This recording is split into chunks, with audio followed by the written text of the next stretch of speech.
Hi students, let's discuss the Ielts writing overview.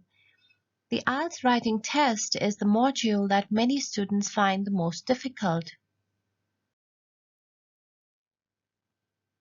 This is because in a short space of time, which is 1 hour, you have to write an essay and a graph if it's academic module, or a letter if it's a general training module.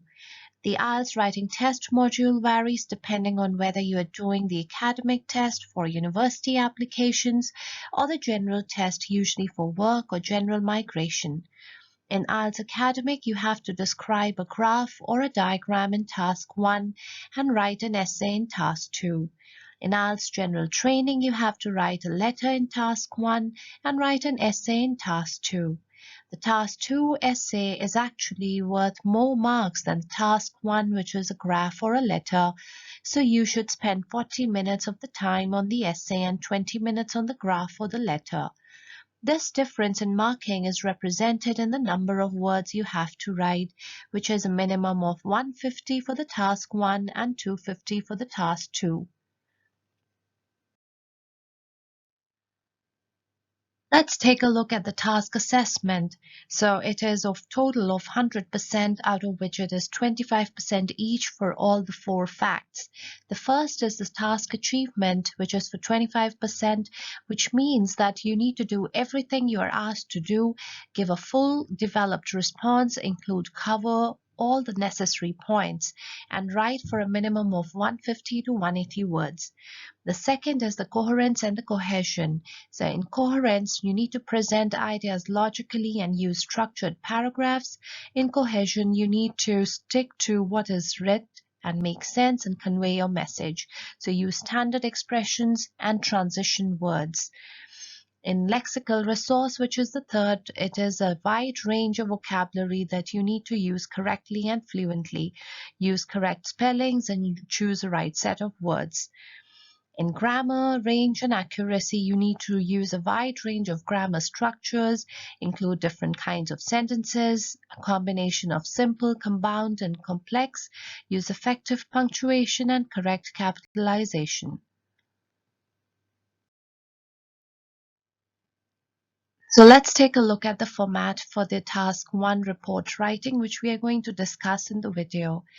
Now it is divided in 4 different paragraphs overall. So the first paragraph is your introduction. The second is the overview, which is a summary of what the whole graph is all about. The third is you make analysis and comparisons of different years. And in the fourth paragraph, again, you need to make analysis and comparisons of the remaining years left. So let's take a look at different types of graphs that we need to prepare for. Here, let's see. So the first is describing facts and figures. A fact is different from an opinion because it is objective and often involves measurement. For example, which is here. Let's take a look at the bar graph. On the other hand, we have the describing trends, which is line graphs. Line graphs are used to show a trend or pattern which usually takes place over a period of time. It is important to look at the overall pattern on a line graph as well as significant features within it. Moving on to the graphs and the tables. So here the pie chart, and this is a table. The table compares the number of the different pointers here. And then we have the comparison for the pie chart. And then we have the flow charts or the diagram or map.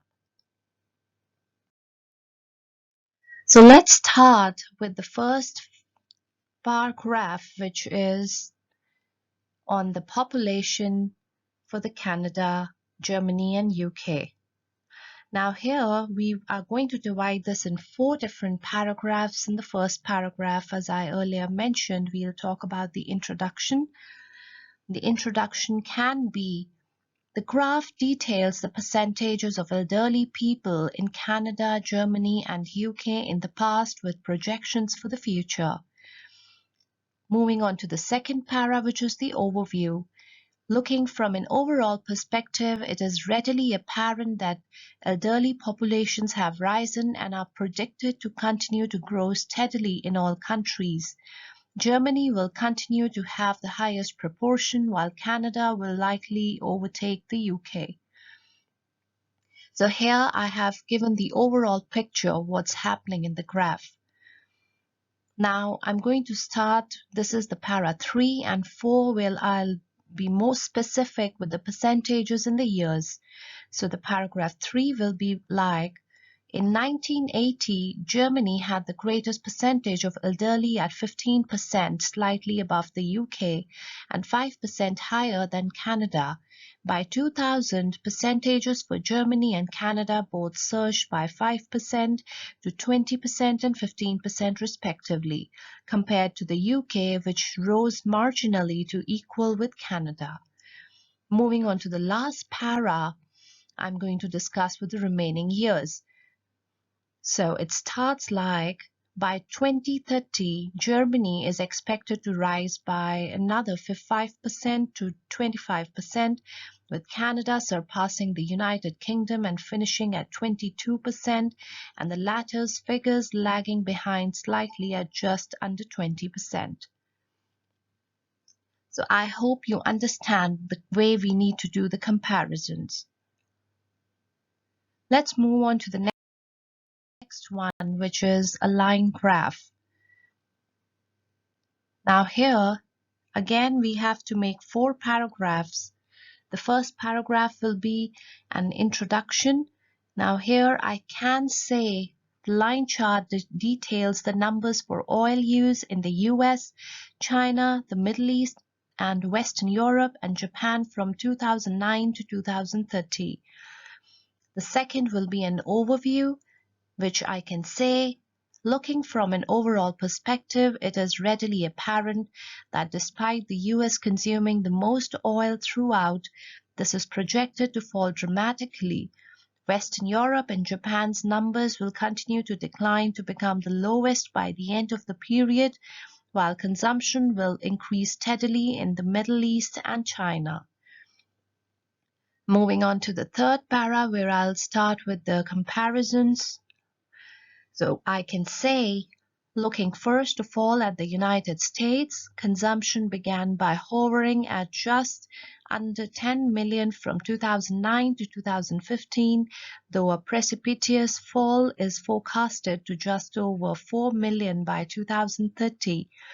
On the contrary, Western Europe and Japan are also predicted to maintain a negative trend, which started at under 4 million barrels a day in 2009 and shall end at just over 2 million. Now moving on to the para 4. The patterns are similar for China and the Middle East, with both commencing at just under 2 million barrels.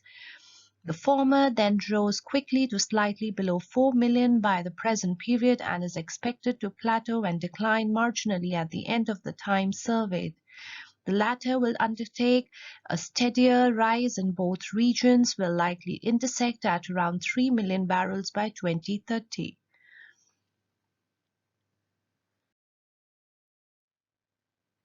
Now this is a pie chart where we make comparisons.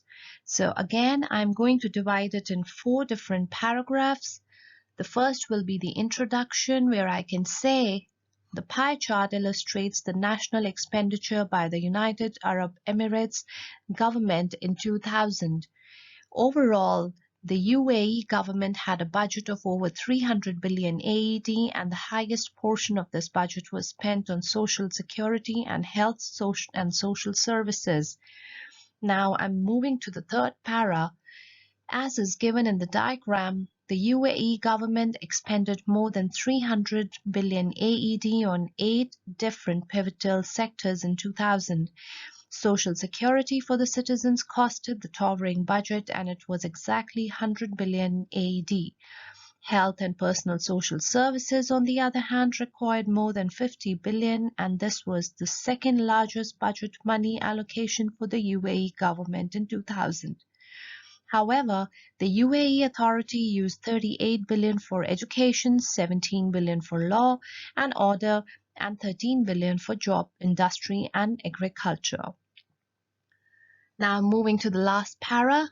In contrast, defense sector fetched them 22 billion, which was slightly lower than the debt interest the government paid in this year, whereas housing, heritage, and environment got 15 billion, which was nearly the same as it was allocated for law and order. Finally, 9 billion was exhausted on the transportation sector and 23 million for other sectors which are not specifically mentioned in the chart. So I hope this makes it more clear. Let's move on to the table. Again, we have 4 different paragraphs. The first is the introduction. It says the table compares the number of tourists arriving in 8 countries in 2009 and 2010.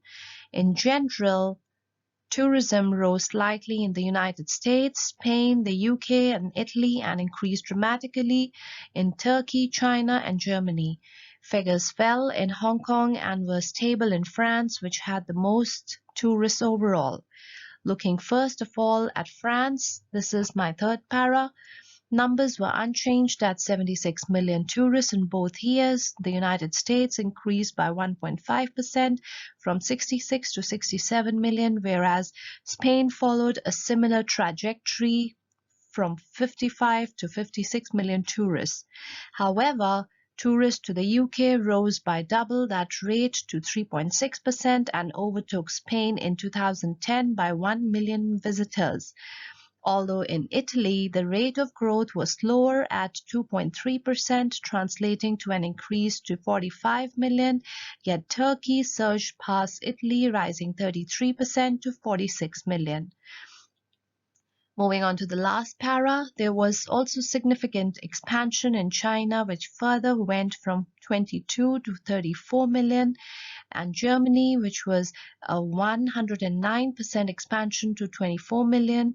The lowest numbers were in Hong Kong as tourism fell by 11% to end at 9 million.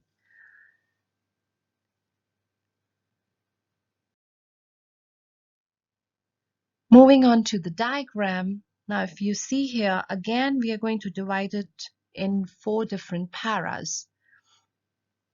So the first one will be the above diagram illustrates the process by which precipitation is stored and sent for household use in a given town in Australia. Overall, there are 3 main stages that involve the collection of water through drains, its repeated transportation and treatment underground, and finally reuse as drinking water in homes. Rainwater distribution begins with collection through gutters and drains attached to houses. The water seeping into the ground is not collected according to the diagram. The drain water is carried through the system of pipes into a water filter and then a storage tank. From the storage tank, it next flows by more piping to a water treatment tank, where a chemical process makes the water clean enough for residents to drink. After the water has been processed, it is sent through pipes different from the drain water pipes that originally collected the water back into homes to be used for drinking purposes. And the last is the map, again dividing it in 4 paras. The first one, the map details alterations to the town of Pentland from 1980 to 2007.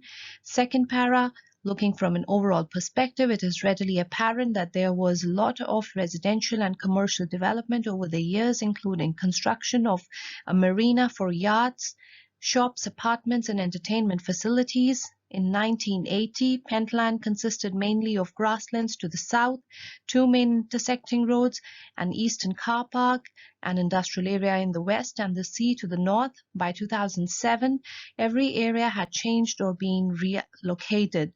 The last para, the roads are now lined with shops, and the car park added floors and moved from the eastern to western end of town, adjacent to a new swimming pool. In the south, Grasslands made way for a cinema to the west and rows of houses along a new eastward avenue. So I hope my video really makes a lot of things clearer. So thank you for watching my video. Keep watching more IELTS letters and essay writing tips videos, and don't forget to subscribe to my channel.